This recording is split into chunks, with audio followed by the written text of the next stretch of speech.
अधोसंरचना विस्तार तथा संधारण। महोदय, उत्तम अधोसंरचना का प्रदेश के विकास में बहुआयामी योगदान है। इससे उद्योग बढ़ते हैं, रोजगार के अवसर उपलब्ध होते हैं, व्यापार फलता फूलता है, परिवहन सुविधाएं सुगम होती है और नागरिकों को बेहतर जीवन स्तर मिलता है। हमारी सरकार प्रदेश में अधोसंरचना विस्तार की दिशा में निरंतर सुनियोजित कार्य कर रही है। आज प्रदेश में लगभग 1,85,000 किलोमीटर सड़कें हैं, 54 लाख हेक्टेयर में सिंचाई की उपलब्धता है, गांव-गांव में पेयजल पहुंचा है, 25,514 मेगावाट विद्युत उत्पादन है। महोदय, यह आंकड़े स्वयं यह स्थापित कर रहे हैं कि फल कहीं काफी नहीं होते, आसमान तक पहुंचने के लिए जुनून, जज्बा व हौसला चाहिए ऊंची उड़ान के लिए। कृपया बैठिए वित्त मंत्री जी। के लिए केंद्र सरकार की विशेष केंद्रीय सहायता योजना में हमारे प्रदेश का श्रेष्ठ प्रदर्शन रहा है।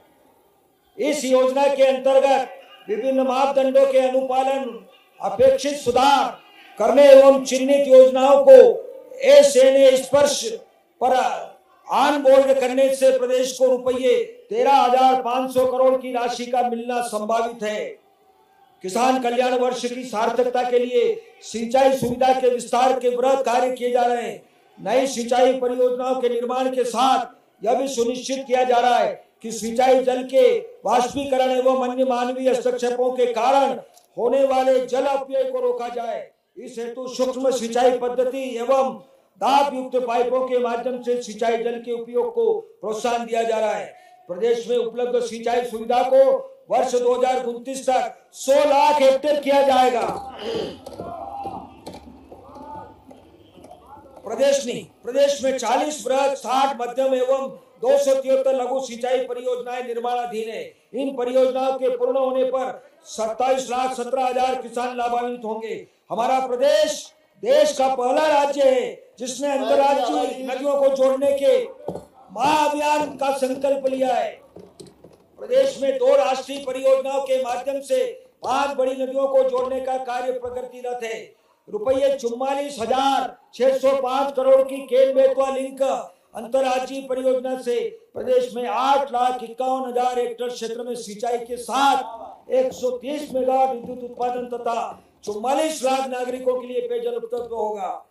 पतने 12वां सूक्ष्म दाब सिंचाई परियोजना अंतर्गत पतने परियोजना से 1,35,000 हेक्टेयर तथा 12वां परियोजना से 1,15,000 हेक्टेयर भूमि सिंचित होगी। रुपये 35,000 करोड़ की पार्वती काली सिंध परियोजना से 6,16,000 हेक्टेयर क्षेत्र में सिंचाई के साथ 43 लाख नागरिकों के लिए पेयजल उपलब्ध होगा। सिंचाई परियोजनाओं के निर्माण व संधारण के लिए वर्ष 26-27 में रुपये 14,742 करोड़ का प्रावधान प्रस्तावित है। लोक निर्माण से लोक कल्याण की दिशा में प्रदेश निरंतर आगे बढ़ रहा है। वित्त वर्ष 2025-26 में अब तक 2,190 किलोमीटर सड़क के निर्माण तथा उन्नयन, 992 किलोमीटर सड़क नवीनीकरण एवं 30 पुलों तथा रेलवे ओवरब्रिज के निर्माण पूर्ण किए गए हैं। इसके अतिरिक्त लगभग 3,000 करोड़ लागत के कार्य जिनमें प्रमुख रूप से 6 लेन कोलार रोड, भोपाल में गायत्री मंदिर से गणेश मंदिर तक फ्लाईओवर तथा दमोह नाका एलिवेटेड कॉरिडोर पूर्ण किए गए हैं। वर्तमान में प्रदेश में प्रमुख रूप से 111 रेलवे ओवरब्रिज, अटेर जेतपुर मार्ग के मध्य चंबल नदी पर उच्च स्तरीय पुल, भोपाल के संत हिरदाराम नगर में एलिवेटेड कॉरिडोर, ग्वालियर में स्वर्ण रेखा नदी पर एलिवेटेड कॉरिडोर, इंदौर में एलिवेटेड कॉरिडोर, उज्जैन में 4 लेन एलिवेटेड कॉरिडोर तथा महाकाल रोपवे के निर्माण सम्मिलित हैं। प्रदेश में सड़क अधोसंरचना के शीघ्र तथा गुणवत्तापूर्ण विकास के लिए हाइब्रिड एन्युटी मॉडल को अपनाया गया।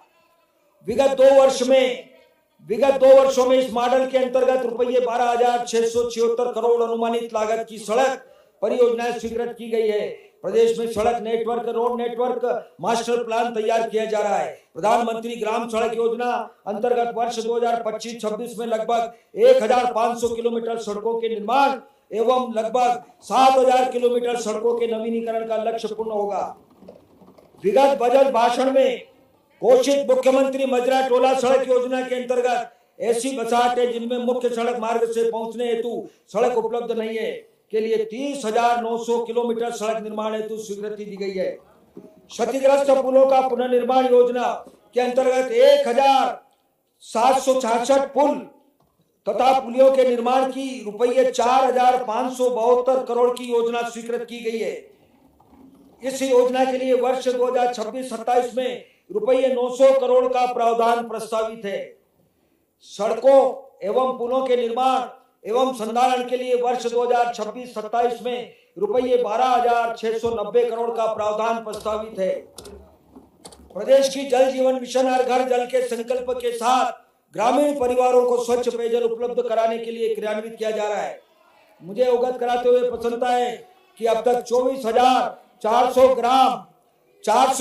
ग्राम हर घर जल घोषित किए गए हैं। इसके अतिरिक्त लगभग 5,75,000 हैंडपंपों के माध्यम से ग्रामीण बसाहटों में पेयजल उपलब्ध कराया जा रहा है। वित्तीय वर्ष 2025-26 में 4,93,000 से अधिक घरेलू नल कनेक्शन दिए गए हैं। समूह जल प्रदाय परियोजनाओं के संचालन के विद्युत व्यय को कम करने के उद्देश्य से जन निजी भागीदारी मॉडल पर 100 मेगावाट की सौर ऊर्जा परियोजना प्रारंभ की गई है। कृपया बैठिए। नलकूपों के अनुरक्षण के लिए रुपये 104 करोड़, ग्रामीण समूह जल प्रदाय योजना के लिए 165 करोड़, पेयजल योजनाओं का जल निगम द्वारा क्रियान्वयन योजना के लिए रुपये 53 करोड़, सिंचाई एवं पेयजल योजना के सौर ऊर्जीकरण के लिए रुपये 156 करोड़ तथा जल जीवन मिशन के लिए रुपये 4,454 करोड़ का प्रावधान प्रस्तावित है।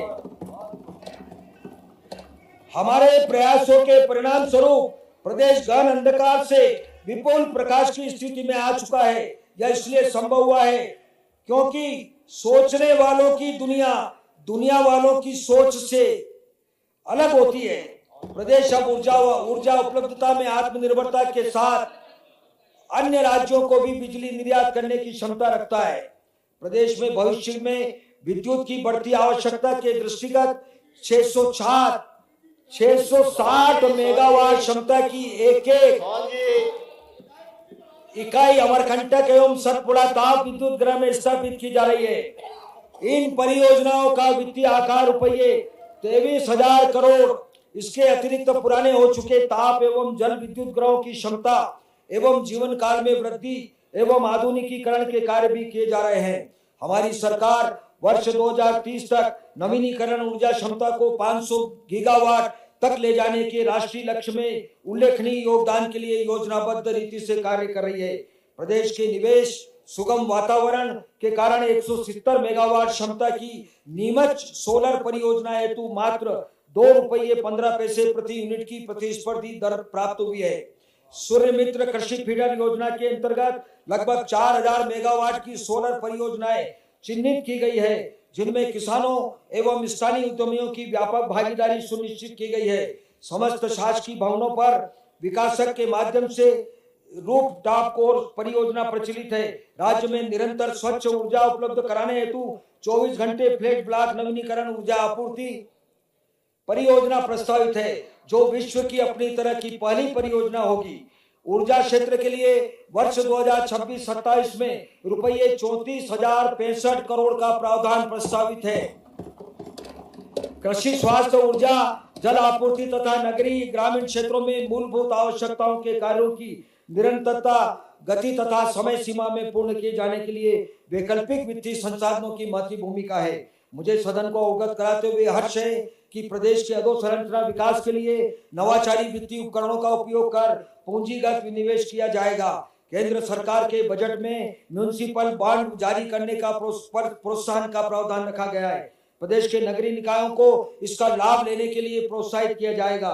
पूंजीगत व्यय का एक भाग गैर बजटीय साधनों से जुटाए जाने की आवश्यकता के दृष्टिगत विभिन्न वित्तीय उपकरणों तथा यथा इनबिट रिट तथा वैल्यू कैप्चर फंड आदि का उपयोग परियोजनाओं के वित्त पोषण के लिए किया जाएगा। सामाजिक सेवा प्रदाताओं को सामाजिक क्षेत्र में निवेश के लिए प्रोत्साहित किया जा रहा है। इस हेतु प्रदेश का पहला सोशल इम्पैक्ट बॉन्ड शीघ्र ही नेशनल स्टॉक एक्सचेंज के सोशल स्टॉक एक्सचेंज पर लिस्ट होगा।